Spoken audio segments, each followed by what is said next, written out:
எல்லா பெருந்தலைவர்களுமே எல்லா இடத்துலையும் வெற்றி பெறது கிடையாது. தமிழ்நாட்டில் இது வரைக்கும் தோல்வியே கண்டதில்லை என்று சொல்லக்கூடிய பல தலைவர்கள் முதற்கொண்டு தோற்று போனவங்க தான். ஒரு கட்டத்துக்கு மேலே அங்கே பார்த்தீங்கன்னா சில கள்ள ஓட்டுகள், சில காம்ப்ரமைஸுகள்லாம் பண்ணி ஜெயிப்பாங்க. அதாவது என்ன சொல்றதுன்னா, திரு கமலஹாசன் அவர்கள் வந்து கோவையில் வந்து வெற்றி பெற்றாரு. அப்புறம் வந்து மோடியுடைய செல்வாக்கால வந்து வானதி அவர்கள் வெற்றி பெற்று அறிவிச்சாங்க சொல்லிட்டு அப்போ ஒன்று பேசப்பட்டுச்சு. எனக்கு தெரிஞ்சு அப்படிலாம் இருக்கிறது வாய்ப்பு இல்லை.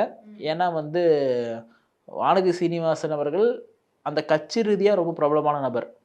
பாஜக கட்சிக்குள்ள லோக்கல் செல்வாக்கும் உண்டு. திரு கமலஹாசன் தான் லோக்கல் செல்வாக்கு கிடையாது. ஏன்னு கேட்டால் அவர் கோவை கிடையாது, அவர் சென்னையில் இருந்தவர். அப்படி இல்லைன்னா ஒன்று அவங்க ஊர் ராமநாதபுரமும் அங்கே போயிட்டு நின்று இருக்கணும், ராமேஸ்வரம் ராமநாதபுரம் அங்கே போய் நின்று இருக்கணும்.